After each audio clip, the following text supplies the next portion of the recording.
So yeah, this video is called Modern Gaming Has Lost the Fun.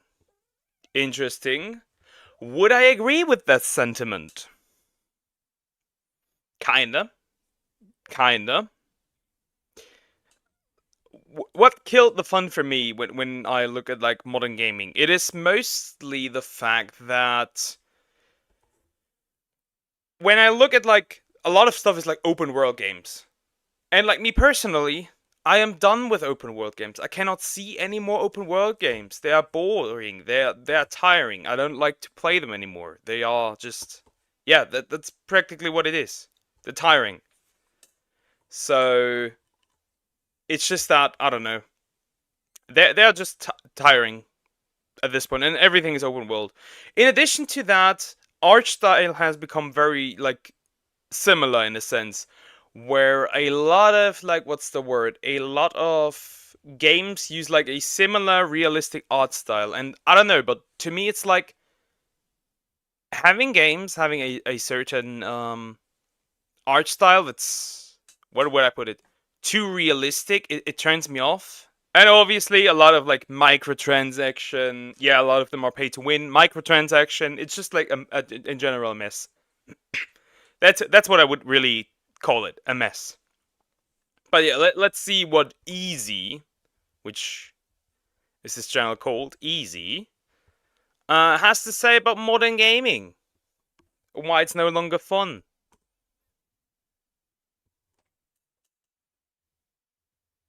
Oh, stop it. Wait a minute. The tab. It is muted. The tab is muted. Now it should work. Okay, let's see. Let's see what Easy has to say. Okay. Let's get into it. At their most basic, video games are entertainment. The Oxford definition for entertainment is the action of providing or being provided. Wrong. Wrong. They are now used for political for pushing political agendas and not like making games for the sake of making games and like creating entertainment. Good, we don't want you to get cancelled. It is gonna happen eventually. It is going to happen eventually. I got called a bigot today. That's my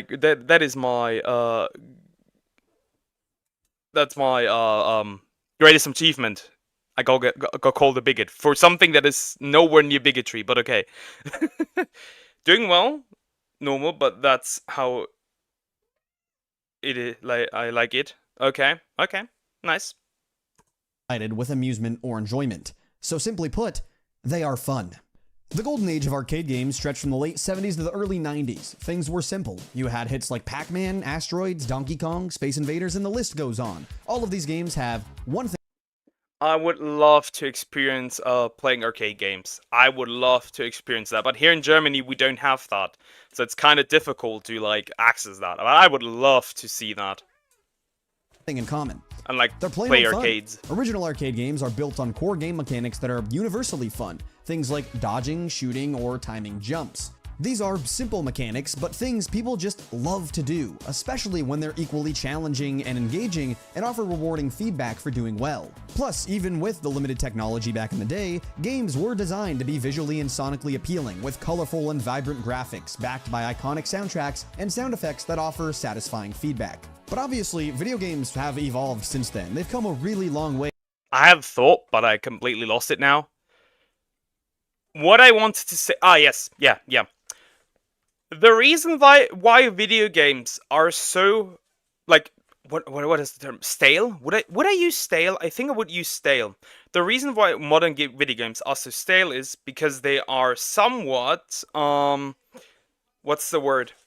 Because of all the jumps in technology, games are nowhere built around the hardware that they're on. For example, when we look at like Nintendo, I know Nintendo is kind of evil recently and like goes after people who try to preserve video games. You can still use them as an example as to how you can use outdated hardware and still make great games. One of the big problems with modern games is that most studios uh, that aren't indie, say for Baldur's Game 3 devs and from Soft, prioritize polish and cinematics over gameplay. Yeah, yeah. The problem is like the more graphically, what's the word? The more graphically perfect a game needs to be, the more time it takes to develop, and that development time costs a lot of money.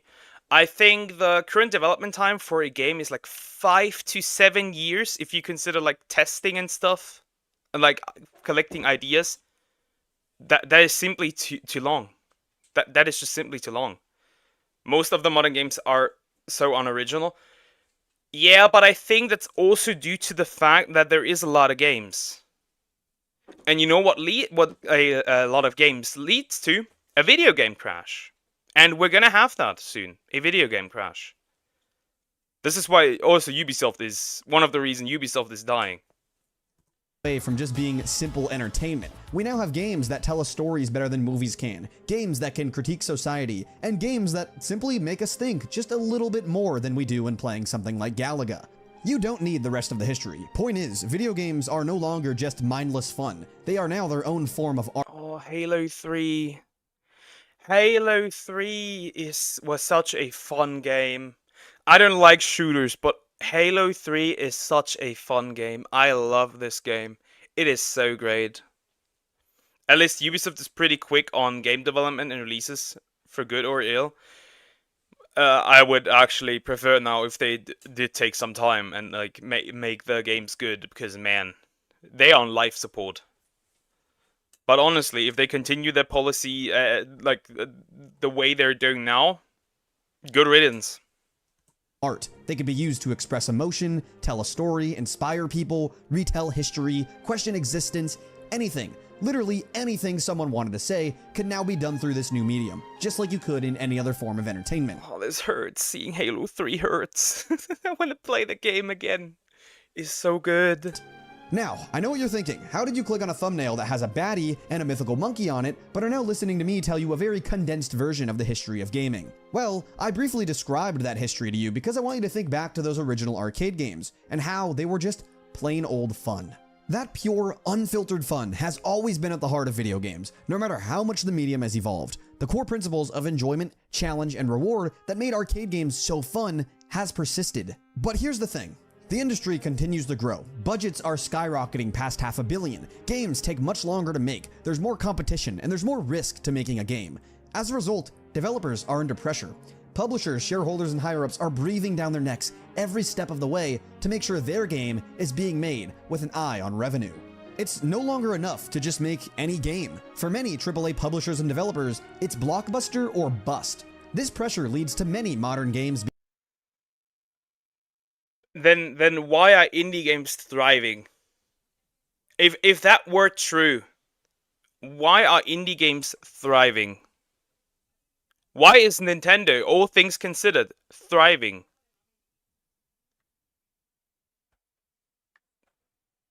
That is interesting to see that these games, like, when you look at modern games, the only reason why they are so expensive is because you are trying to squeeze out every single pixel, which is just a waste of resources. At least some Ubisoft games these days aren't bad. Mainly speaking of newer ones, Valiant Hearts, Coming Home, I think it's Ubisoft. Immortals, Phoenix Rising, and Avatar: Frontiers of Pandora. Yeah, Immortals: Phoenix Rising is really good, and I think, was the new Prince of Persia also by Ubisoft? That was also a good game, which is weird. Sometimes it's like all these like big AAA titles are like for Ubisoft are like kind of failing, like Star Wars Outlaws, Assassin's Creed Shadows is in the trenches. Let's be honest. But then you have like franchises that haven't gotten a game in years, and they are apparently good. I don't get it. Being bloated with awful monetization strategies and stuffed full of garbage that only exists to benefit the bottom line. And sadly, a lot of the time, this garbage comes at the expense of the actual game experience itself and the sacrifice of fun. And that's why I put Stellar Blade and Black Myth on the thumbnail, because these are two rare, modern games that are shining examples of what gaming is at its core: fun. Both of these games are definitely in my top 5 for personal favorites.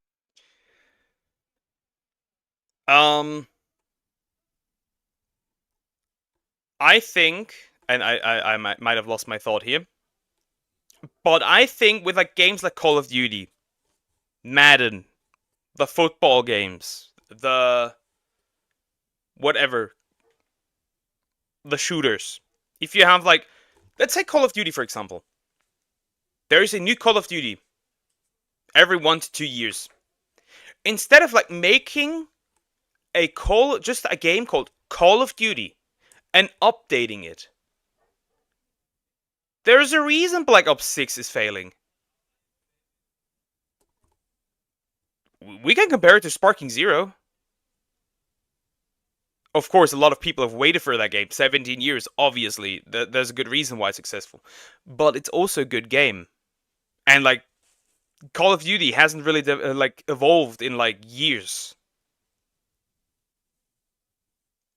They only release a new Call of Duty over and over again, or a new Madden, or a new 2K, to make money. That's the only reason. Favorites of the year. Originally, I actually kind of set out to make this a review of Black Myth Wukong, but halfway through I realized, well, first there are plenty of reviews on this game and they do it a lot better than I would, but also there isn't much that really needs to be said other than this game is fun. Sure, you can dive into the intricacies of game design. Indie games have the advantage of mostly having developers who actually listen to their audience and have pride in their work, and who care less about politics unless you're younger dev. Yeah, because they also know that the success of that one indie game, their first indie game, depends on if that entire project can continue. Modern games like AAA titles, they really don't have that. That I guess that's one luxury they have, that they really don't like. If you have an established franchise, you don't need to perform super well to make a successful game. And why the mechanics are great, but what I love about both Black Myth and Stellar Blade is that they're just simple fun. You don't have super in-depth progression systems that require 15 minutes of reading. You don't need to min-max or worry about screwing up your build, or God forbid have to go to YouTube and watch. Remember when they tried to push Wukong, or at least the company behind it, to kneel to DEI, and they refused? That they wanted $7 million or something? Interesting. People like me tell you what items are the meta. Not that having an in-depth game with intricate systems is bad, but these games prove you don't need to make the next Baldur's Gate or Elden Ring to compete in the market. I actually think it's a nice breath of fresh air to have these more simple games where the Baldur's Gate 3 devs would prove your latest point wrong. Baldur's Gate 3 is like a weird anomaly. It's a good game, but it's also what people would call a little woke. But it's still a good game. So it's kind of I don't know, it's in the middle. I personally haven't played Baldur's Gate 3. I heard good things about it, except for the bear scene. But yeah, I don't perfectly know much about that game. You literally just kick back and have a good time. For that reason, these two games remind me of what games used to be. Complete day one experiences without all the unnecessary baggage. They give me 2010s vibes where you'd fire up your Xbox 360 or PlayStation 3 and just have a fun time hacking and slashing your way through a game with no bullshit dragging it down. They feel like games that came out on consoles of the past, where everything was full of You mean throwing in the disc and not having to download a 50 gigabyte patch or half the game? I'm looking at you, Pokemon Company and Game Freak, with Pokemon Brilliant Diamond Shining Pearl. And originality. There was a focus on single-player experiences, and the emphasis was on good gameplay and engaging content. Best of all though, these two games contain no signs of the modern gaming experience. You could immediately tell this by just watching the trailers. These games aren't bastardized versions of action-adventure games. They aren't soulless husks. Ah, games that I can't play with my potato laptop and phone. Yeah, also Luxia, how are you doing? Yeah, I can't play these. The only reason I can play them is because I have the console for it. But yeah, no way I could stream these. And they don't rely on old IPs to tell a great story. When I first went to launch them, I didn't instantly have a 20 gigabyte update or get an ad for the battle pass on the first screen that I saw. I didn't have to see premium currency or content locked behind a day one DLC.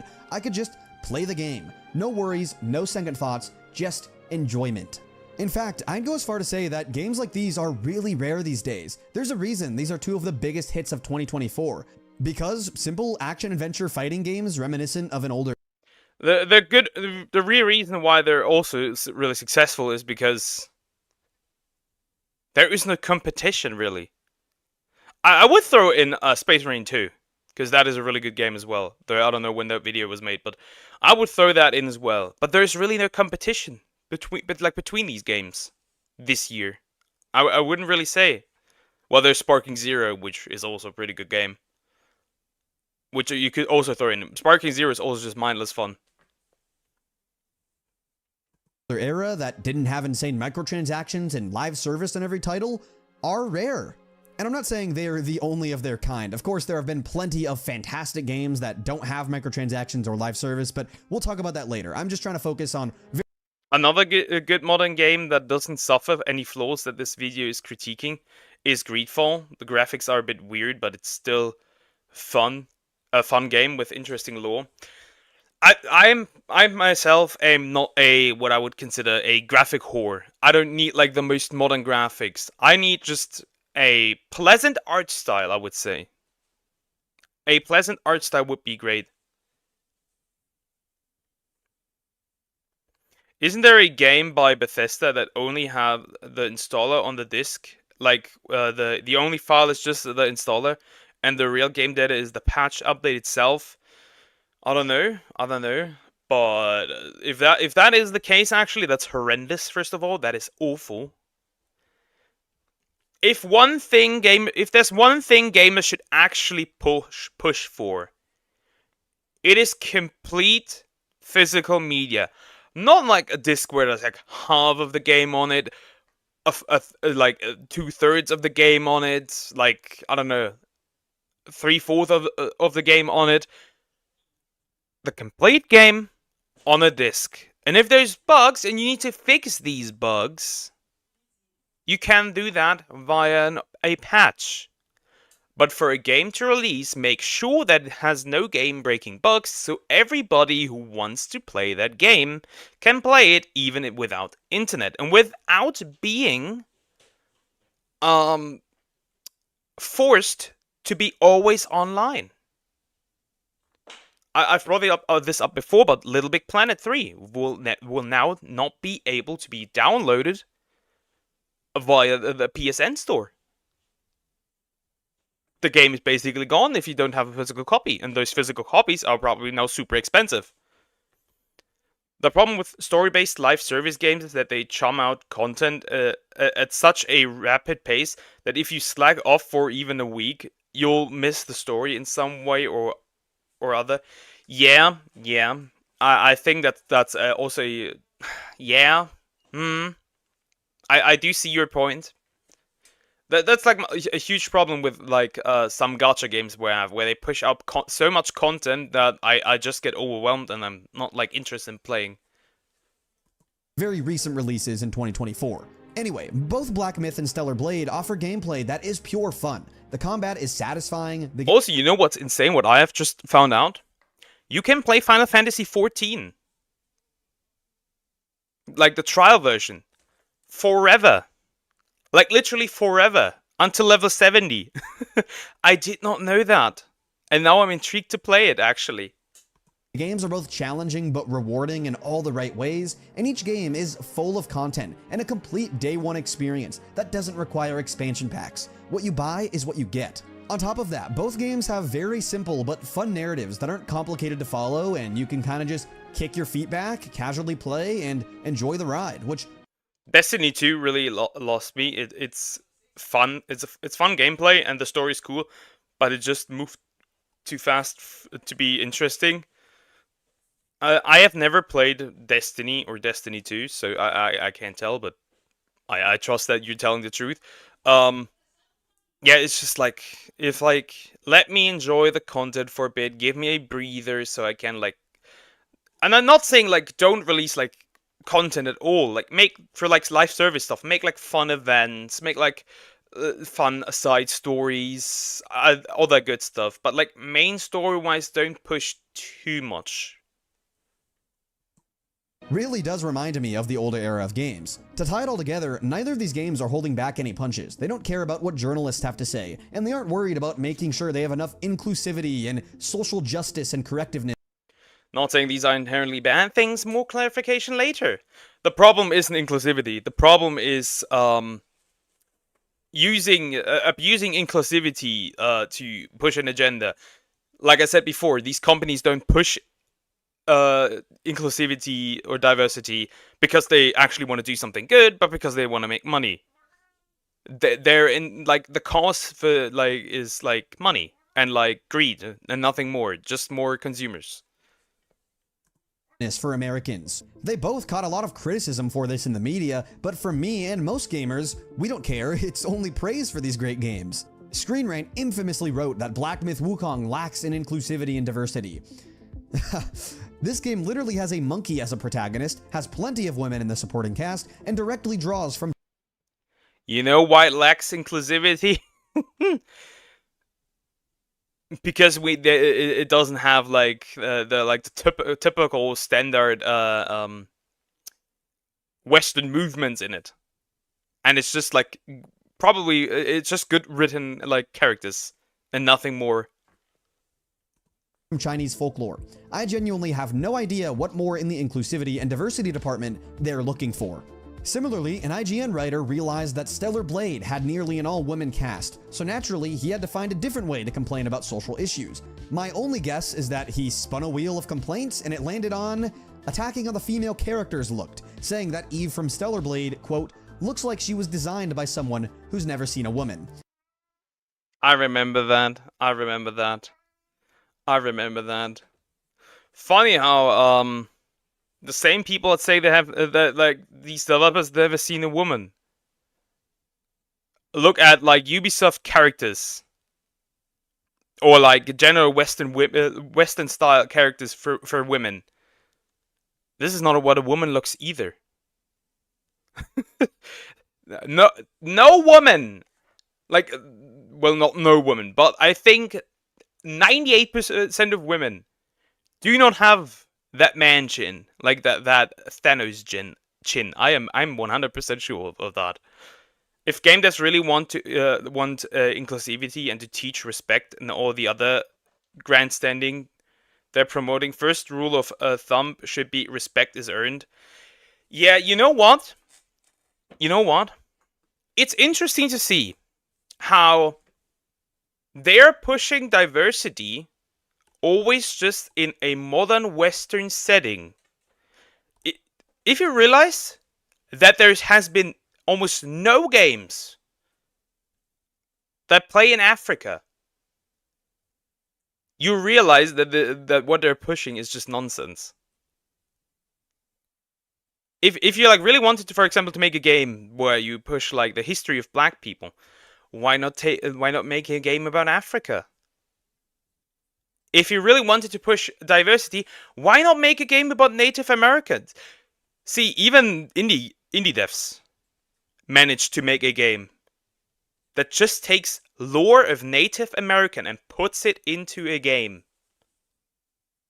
And the entire cast is Native American. Isn't that interesting? Funnily enough, this character is quite literally a body scan of a real Korean model. Trust me, you do not hate game journalists as much as you should. Anyway, the point is, these games feel like they're games that I'd play on my Xbox 360, where I'd get home from GameStop, pop in the disc, and just have pure, unfiltered, simple fun, which is what games should be at their core, and it's what these games are. They're pure fun, and it's clear that this was the intent with these games. To make something that isn't complicated, doesn't have predatory microtransactions. Yeah, they did that well, but they are much more like the. I mean, South Park is South Park. They don't care. They don't really care. Not all look like that, but it's still. I don't remember. I can look it up. It wasn't the Monster Taming Direct, but I can remember it was basically like Pokemon in combination with a Native Americans. It looks super cool. I can't remember the name. Let me think. And isn't concerned Maybe I with can what look it people up may real say quick. about their lack of addressing social issues. They put gameplay and fun first. Nothing else matters. Let me look it up real And quick. I know what some of you may be saying. It's not a groundbreaking take to say that fun games succeed and ones that aren't fun fail. But what I'm really trying to say here is that I think a lot of these 2024 flops failed specifically because they focus on trivialities that I've mentioned, like microtransactions, live service models, and trying to appeal to audiences that aren't there in the first place, instead of prioritizing what The truly modern audience that does not exist. matters, making an actual good and unique game, making something fun. They get bogged down by trying to squeeze as much money as possible from players or trying to make the next Golden Goose live service, and it just ends up killing most games in the process. Spoiler alert, you don't need any of these things to see huge profits. Stellar Blade sold well over 1 million copies as reported back in June, and by the way, it's a PlayStation exclusive, meaning that this game didn't even tap into the huge PC market yet, which it is planning on doing. Investors were quoted as saying they expect the PC release to be far better than the release on console. Although profit numbers haven't been reported, this game is a massive success and is not done yet. The PC release is sure to break some records as well. And Black Myth Wukong, on the other hand, I mean, this is a tale you probably already know. The game has sold over 10 million copies within 3 days of release, making it This is still. This should be Game of the Year. We all know that it won't be Game of the Year.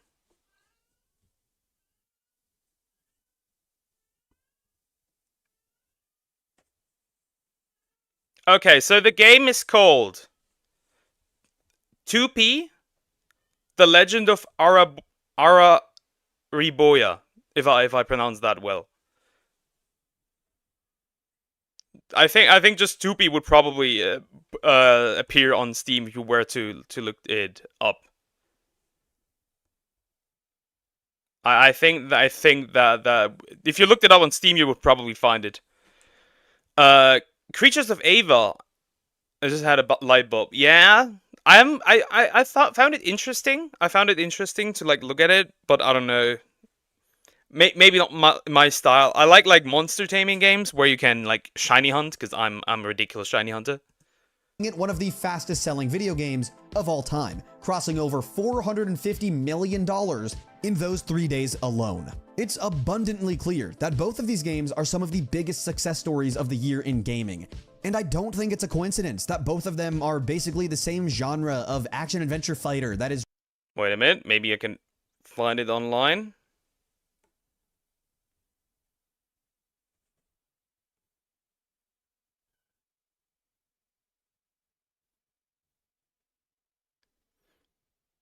Okay, this one, and then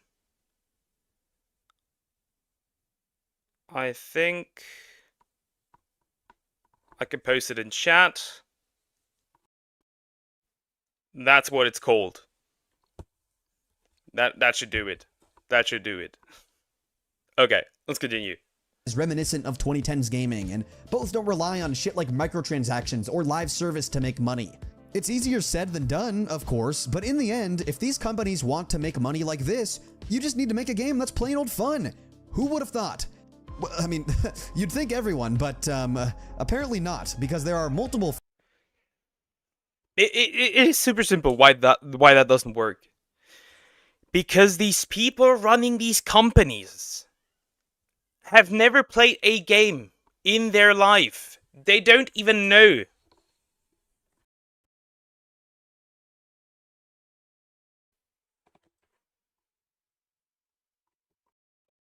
That is the true reason. They have never played a game in their life. They aren't game developers, the people that run these companies.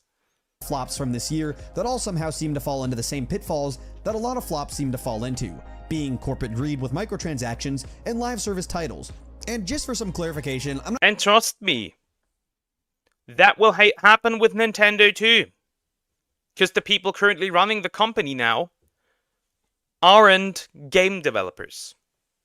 not saying that these things are the only ways to create a flop, but they are the most surefire ways, and are clear signs that a game is completely devoid of creativity, passion, and fun. They're also very common. It seems like publishers are just lining up, waiting to take their swing at live service. And if we're being honest, when studios attempt to do these things, they create some of the most epic flops that are just so fun to point and laugh at. So that's what we're gonna do, starting Concord. Interestingly enough, they are updating the Concord files. Either they are completely overhauling the game, which I do not believe, or they're just going to turn it free to play, which is my assumption. Because it's weird. Why are they updating a game that they have shut down?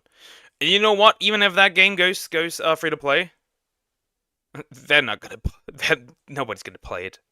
Nobody's gonna play it. with everyone's favorite 2024 flop, Concord, the Overwatch competitor that arrived just a little late to the hero shooter party. I mean, not that late, like fashionably late. They're okay. Oh, wait, you're saying it took 8 years to make this game? Oh no! Yeah, this game really needs no intro. If you're at all familiar with gaming news, then you've surely heard of it, and even if you— Yeah. Nintendo still knows that. Echoes of Wisdom is so good. It is so fun. And the Mario Luigi game looks very interesting. Again, it's interesting to see that like they will refuse to let like these like weaker like niche games. They refuse to let them die. Now, Pokemon Company, how about a new mystery dungeon? Like a completely new mystery dungeon. Not a remake. A completely new mystery dungeon. Thank you.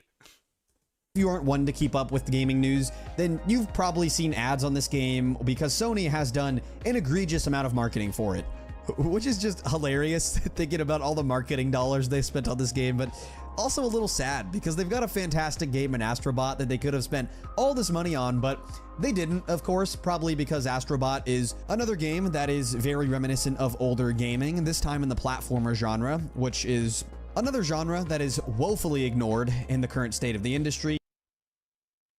You know, it's interesting to see Astrobot being so successful.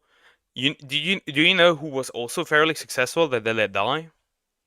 The Little Big Planet games. They were fun. I think 3 was a bit, I don't know. It was still fun, but not as good as 1 and 2. I think 2 was definitely the peak. But it was still fun. And then you released that weird game called Sackboy. Will Nintendo make a new Zelda game in the style of CD? I'm just asking the questions nobody's brave enough to. I don't think so. I don't think so. I think that's like that's like if you work at Nintendo and you bring that up, that's a topic that will get you fired probably. I don't think so. But it'd be interesting if they ever like attempted that again. So naturally, they've completely ignored their unique and creative game. I would love a Zelda game in the style of Twilight Princess, and another Zelda game in the style of Wind Waker. I know people didn't like Wind Waker's style, but I loved it. All in on the live service one. Anyway, I'm rambling right now because that kind of pisses me off, but Concord is a colossal failure in every department and checks pretty much every box that we've discussed. Uncreative copy and paste live service? Check. Egregious pricing? Check. And an art style that's boring with characters that are unappealing to everyone but game journalists? Check. Concord is quite literally the— and a audience that does not exist. Complete opposite of what games like Stellar Blade and Black Myth Wukong stand for and do so well. And I know comparing a PvP shooter to action-adventure single-player games isn't a fair comparison, but that's kind of the point. Like I said, it's basically a copy and paste in the ways that matter. Sony was looking to make their big splash in the live service games department instead of continuing making fantastic single-player games, which they actually do, by the way. They were attempting to find their golden goose that is so desired by publishers. Sure, the gameplay looks actually pretty decent, but there's nothing unique about it. This game is a hero shooter cash grab with objectives and abilities that we've already seen a million times. On top of that, the pricing is just stupid. It's only $40, but that's $40 too much for a live service PvP game. With $40, I could probably purchase multiple indie games. Multiple. Just multiple. So yeah, why would I buy an original game?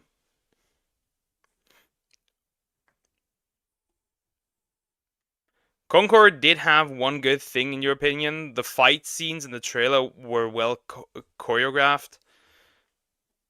Now that you mention it, sure, yeah, sure, yeah, sure. It's just like, I don't know. They could have done way better. And it's gonna be interesting if they actually do bring it back, what they changed. Games like Overwatch 2, Valorant, and Apex are all free. Why would anyone spend $40 to try a new competitive game when they can just stick to the big dogs that they've been playing for many years? And just to create the perfect storm of shit here, this game has some of the most boring art of all time. For some reason, it's a hero shooter that leans into the realism in its art direction. A lot of the characters were motion captured with live actors, but this honestly gives the game a bit of an uncanny feeling. This is no better seen in its characters, who just look off, at least from an animation standpoint. This intro for this character just looks weird. Like, I don't want to play this girl. I can't really describe it. It's just weird, you know? Speaking of the characters, they just look... I've never seen this character, to be fair. Okay. Look absolutely horrible, by the way. I really have no problem with inclusivity and diversity in my games. Go for it if you do it right. In fact, some of the best games of all time have plenty of it, and I'm totally here for accurate and good representation. But the difference is when it gets thrown in your face and comes at the expense of your game. Take, for example... The problem with inclusivity is very simple. Calling out Dustborn will be game of the year. Oh no, no, no! I've actually got it gifted, and I sat through it like the entire thing, like 2 sessions. Never again. This shit is so ass. The problem with inclusivity is when it's the main focus. That is what makes it bad. Example, games like Fallout New Vegas or Baldur's Gate 3, games that feature diverse casts from all walks of life and beliefs, but each character is just seen as a common fact of life. Their entire personality isn't based on what makes them diverse, and they aren't thrust into the game just to say, hey, look at us, we have inclusivity. No, these characters just exist like every other character does, and nobody bats an eye at it or cares. On the other hand, with Concord, it's very clear Robot was the only good character, yeah. And then bro got really? There are pronouns in the corner for this character. That's wild. That is wild. Characters were designed to appeal to all audiences and make sure everyone was represented, but this comes at the cost of, well, making your characters look like shit and unintentionally alienating the people who would maybe be interested in your game. Instead of focusing on creating fun and unique characters, they spent their time on being socially correct. Just be honest, which 2 characters on this screen would you rather play as? To give some more... There's no contest, right? There is no contest. Perspective here, like I said, Concord was in development for over 8 years, meaning that they got the idea and started development when Overwatch was first released, which is... that's too funny, man. That's comedy gold. Anyway, this game has cost Sony 8 years and millions of dollars. Maybe they were 6 years on vacation. They started 8 years ago, were 6 years on vacation, and then worked 2 years on the game. Who knows? Who knows what's going on with these people? And in response, gamers purchased a projected 25,000 total copies, making this easily one of the biggest failures in not just the history of modern gaming, not just the history of Sony PlayStation, not just the history of... This is the ET of modern gaming.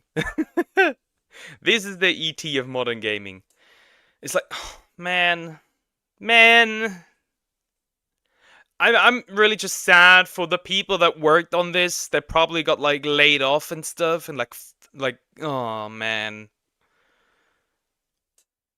Also, it's like a red flag. Like, imagine you fail like a game like this, and you're trying to get hired for a new company, and then they see you, and they realize like when they look at your resume, they see that you have worked for Concord. You think they're gonna hire you? Or when they see like you have, it's like saying like people that were working for Sweet Baby Inc. You think they're gonna hire you? There's a red flag. The other problem with inclusivity is that people always cry about cultural appropriation when the people calling it out are the ones perpetuating it. My stance on cultural appropriation is very simple. There is no, like, I wouldn't say like there is disrespecting a culture. I would say if you like misuse the culture for like bad things, sure, or like you do not accurately like represent how it was. I think that's a problem. But I don't think like there's necessarily appropriation. Like as long as you like respect the culture, I don't see any problem with like taking things from that culture. Remember like the whole Genshin drama? Also, when Hoyo took like inspiration of like South America, and like people were crying that this is cultural appropriation. No, they were taking inspiration. People also can differentiate between inspiration and appropriation, or like misuse of a culture is what I would like much rather call it. You can be inspired by something and not represent it. That's what makes fiction actually great. Of consoles, but in the entire history of gaming. This has to be at least top 5, probably top 3 in terms of like massive flops that have occurred. If Concord wasn't 100% dead on arrival, it surely is now. It quite literally has less players than Eve from Stellar Blade has outfits, and of course... That's a nice the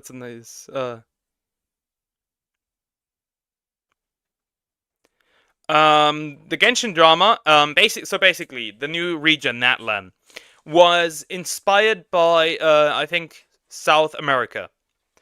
And people were crying that the characters didn't have dark enough skin. Now, the characters themselves are all a little darker, interestingly enough, than other like characters, but they're not dark enough. They wanted them to be basically almost black, which is interesting. I think that there wasn't a Genshin drama for there was not. There was also drama for like what was it? Zenless Zone Zero, where a character was confirmed straight, which is funny, because people were seething. Yeah, but basically they were just crying that the characters for the new region weren't dark enough, pretty much. So when we're considering that, the people boycotting the game were technically racist, which is interesting.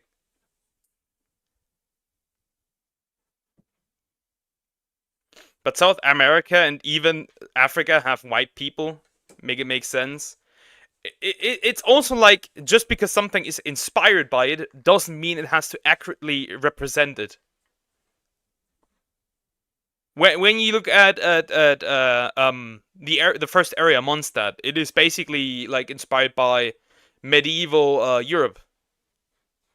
Because like the main city is literally a German name. This doesn't represent German medieval times accurately. Inazuma does not accurately represent Japan. So does Sumeru not accurately represent the other area, like the area it is based off. So like inspiration and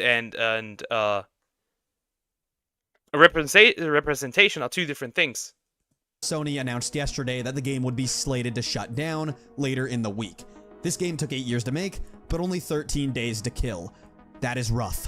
Even with decent gameplay, this game just falls into the traps that many games do these days. They get too ambitious by looking to be the next massive live service, while at the same time looking to make as much money as possible by charging players a $40 entrance fee. On top of that, they kill almost any appeal for their core gamer demographic by creating characters that purely exist to please game journalists. Quite honestly, there's probably a timeline or an alternate universe out there where Concord was actually a success if you strip away all this garbage. I want to see that. I want to see that timeline. Also, it's interesting when they also talk about representation.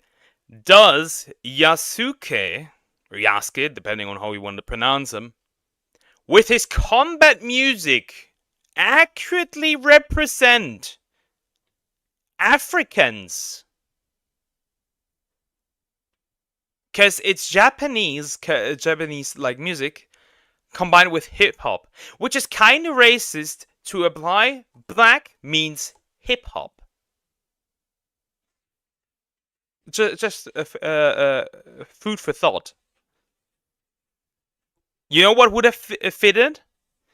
Music from Africans and not Americans. I'm not saying they need characters that look like they came out of the first Descendant, but imagine this was a game with designs similar to Apex or Overwatch and didn't charge a $40 entrance fee for a live. You cannot make. I'm gonna say it straight up. No live service game that costs any money. I think like what if something costs like $10 one time, okay, who cares? But like a game that is almost full price, that is live service, is going to fail. You need to make these games free to play because there are games similar that are free to play. It doesn't even matter what it is, whether it's a shooter, a RPG, and MMO. Almost none of these actually like work well. Another Concord problem is that they don't flesh the world out for all of Overwatch's pitfalls. For Overwatch's pitfalls, at least it knew how to tell the story and explore the world. I think the characters also have pretty solid lore. If I'm not entirely wrong, I think the characters also had pretty solid lore. Service shooter. If this game was free with more appealing aesthetics, it would have been given a chance, but unfortunately it is quite literally dead on arrival. Next up on our featured flops of the day, we've got Suicide Squad: Kill the Justice League. A game that, much like Concord, falls into many of the pitfalls we discussed. But I actually think it's an even better example than Concord was, and you'll see why. This game is the epitome of failed live service, at least in Concord's. Yeah, I think they have a third season now. I think they have a third season now. And I'm gonna be honest. I'm gonna be very honest. I can tell right now, if this was a live service game and it was actually the heroes and not the villains, this wouldn't be nearly as bad. Because let's be honest, the heroes are always gonna... Batman, Superman, etc. are always gonna be more popular than... Well, maybe except Harley Quinn, but then the rest. That's just maybe like Harley Quinn and maybe the Joker. I don't know if they have the Joker. I have not played that game. Also, in the early 20th century, hip-hop wasn't the dominant black musical genre. That belonged to soul. And in the 50s and 60s, rock and roll to a degree. Suicide Squad was really tempting for me, but after seeing all I have on the internet, especially in Season 2 and 3, I began questioning and eventually wanting it.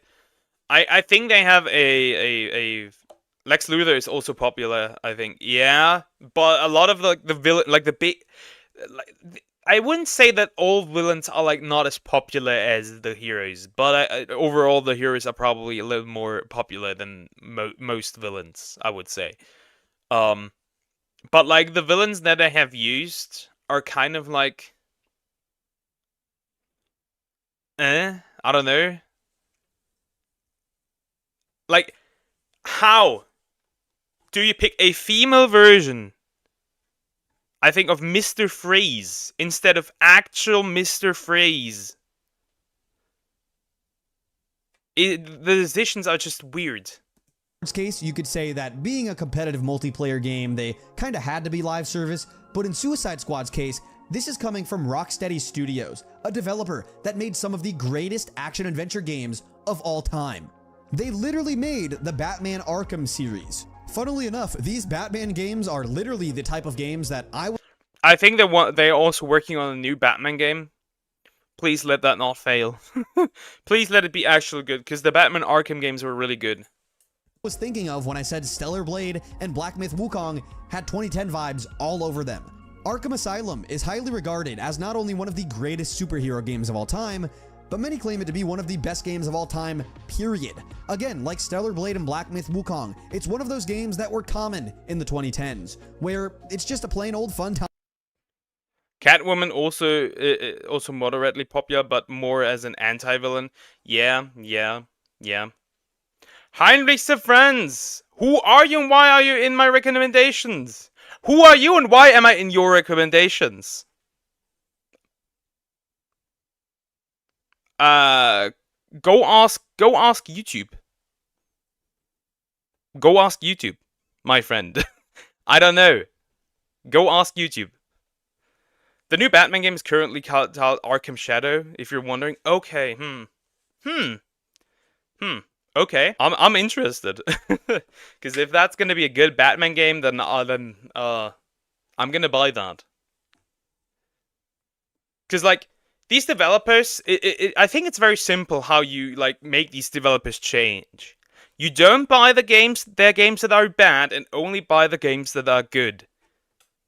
In that case, that way you can kind of try and send a message. Now that doesn't always work, and the money that they get from like buying the good games might be used for the bad games. But I think it could be like a way to like tell them, hey, this works and this doesn't, in a way.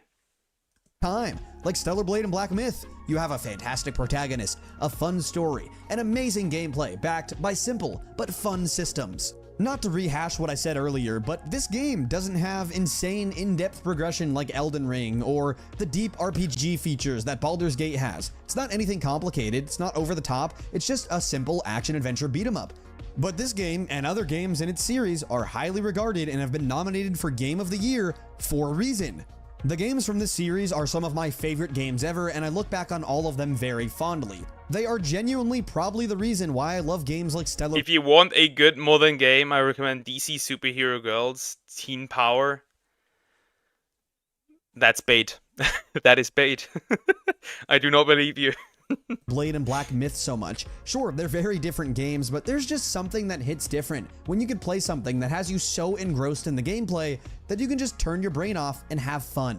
Anyway, I'm kind of rambling again, this time about a fantastic game, so you can't really fault me for that. But anyway, the point of saying all that is that the same developer that made this literal Game of the Year nominated title also produced this complete dog shit in Suicide Squad Kill the Justice League.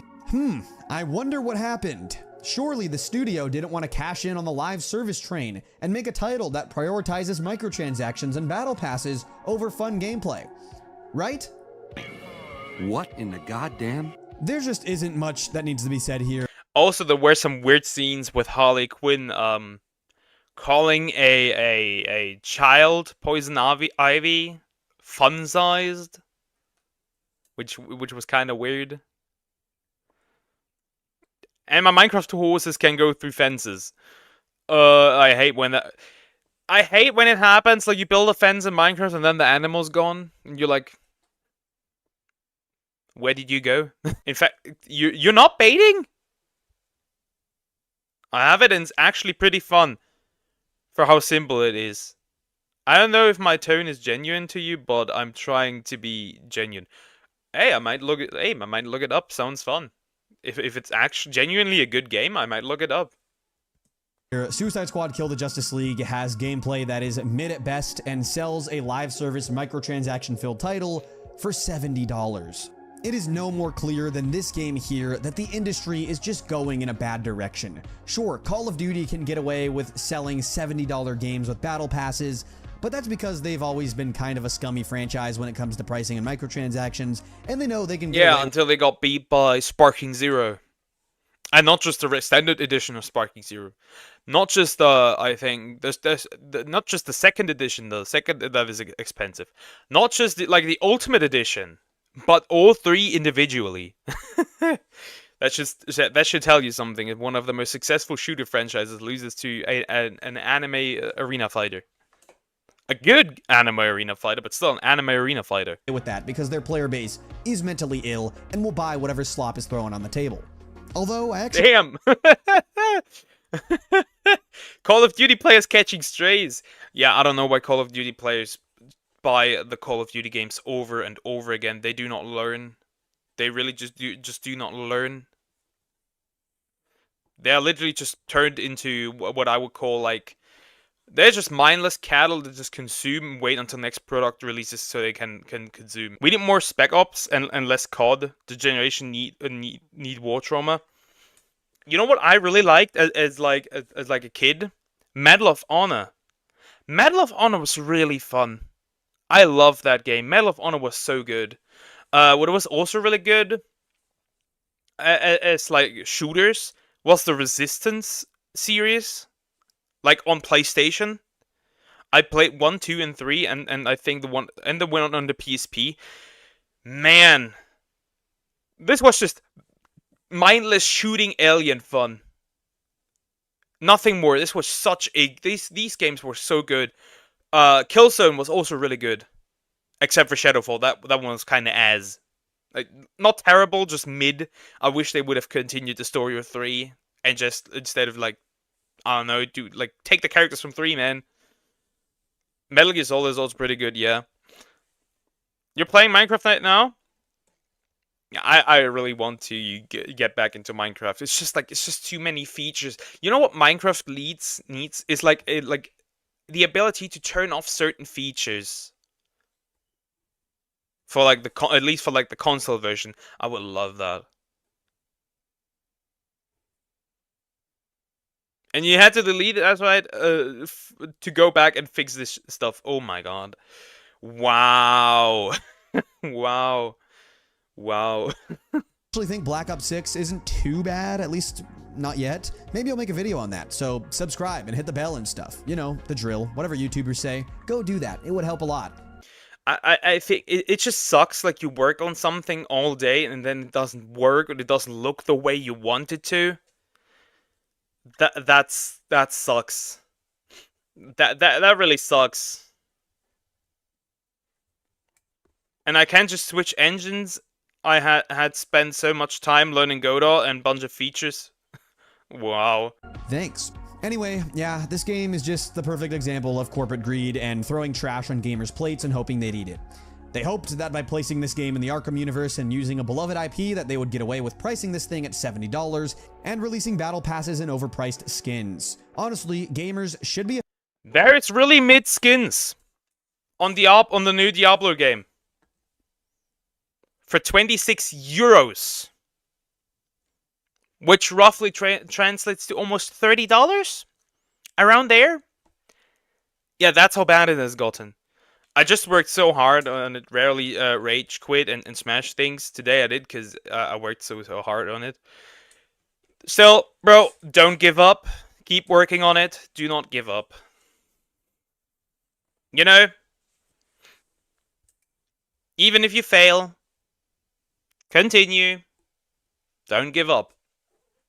offended that Warner Bros. Think people are going to buy this thing for 70 bones. It is just so cash grabby that I can't even believe they attempted this. I would somewhat understand if it was maybe a $20 game or, again, free like a lot of live service games are, then I could get behind it being a live service, but I just think in general, it's so sad seeing developers that could make games like Arkham Asylum and Arkham City are now resorting to attempting live service slop. Out of anyone, Rocksteady should know that you just need to make a game that's plain old fun to sell well. They did it multiple times with multiple titles and made a ton of money in the process, but I guess the potential of live service money was too good. I'll be real. They should have just used the money instead of like making Suicide Squad kill the Justice League, and put that into a newer Arkham game. I think that would have benefited that game much more. Because it might happen that that Arkham game it's gonna result in being bad because this was a financial failure. Good to pass down. And live service is 100% the biggest reason why they failed, but they also fall into the other pitfall of attempting to diversify their game and appear more politically correct. This time, it's kind of at a much worse scale than Concord did, at least in my opinion. The biggest case for this is what they did to Mr. Freeze. Wait, did I read that right? Oh, no, that's Mrs. Freeze now, and Suicide Squad killed a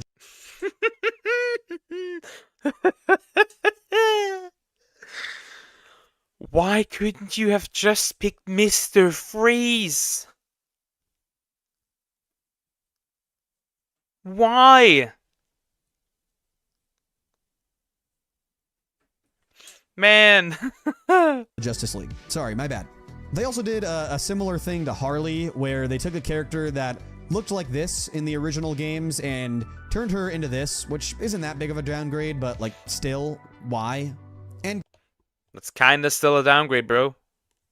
keep in mind, these characters are from the same universe, and this game is canon to the Arkham world, so they just blatantly changed the designs of these characters for seemingly no good reason at all, except for just trying to appear as socially accepting, I guess.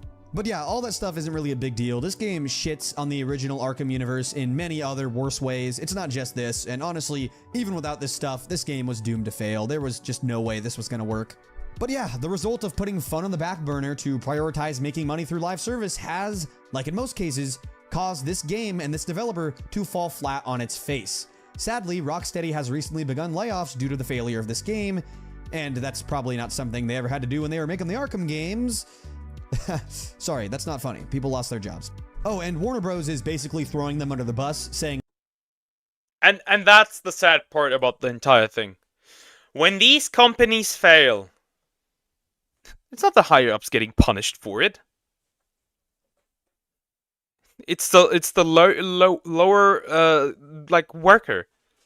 The dude that designed the character, that helped design the characters, the dude that helped program for this game.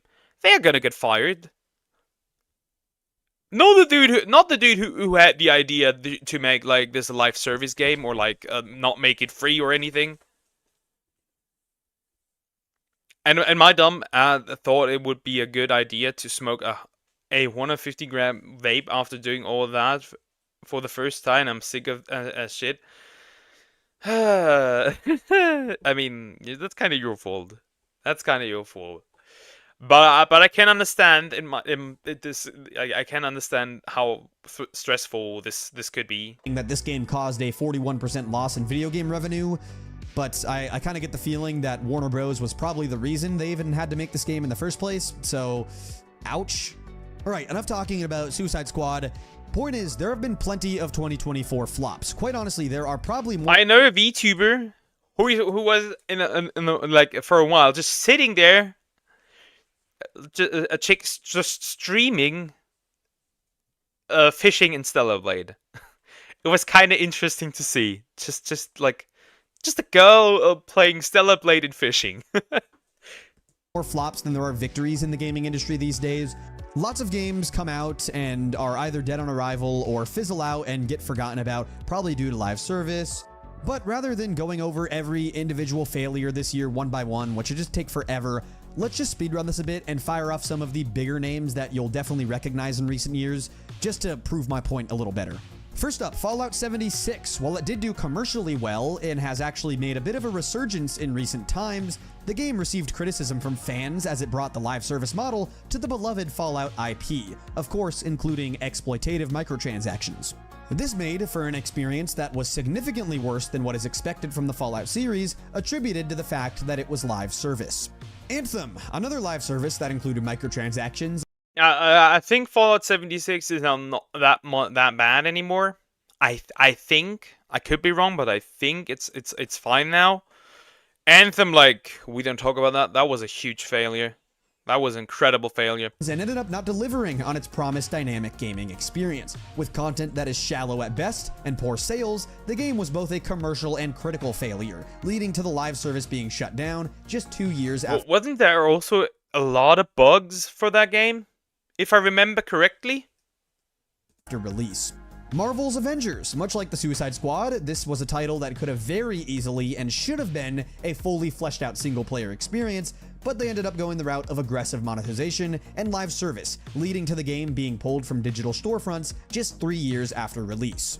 Halo Infinite, another game. I mean, hey, at least it survived. At least it survived 3 years. So at least that. On the grave of a once beloved franchise, featuring a campaign that is nothing like the original games, and of course, is a live service that comes with extremely overpriced microtransactions and battle passes. Despite calling itself a live service, they kind of use that name as an excuse, because all of the updates just include stuff that should have been in the game since day one.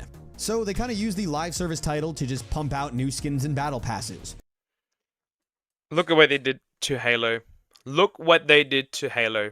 And now they're calling it Halo Studios. They have changed the name of 343 Studios to just Halo Studios. And it's like, I know who runs that company, and it's just a DEI person, so I know the next Halo won't do well either. While it did okay commercially, the game was rightfully criticized by fans and did not succeed to the level Microsoft was hoping. Do I need to continue? I hope not, because I am tired of reading. Point is that these are issues that have been happening for a long time, and the 6 examples I brought up in this video are just the beginning of the long list. There are plenty of live service attempts that fail and disappear, many of which we've probably forgotten about at this point.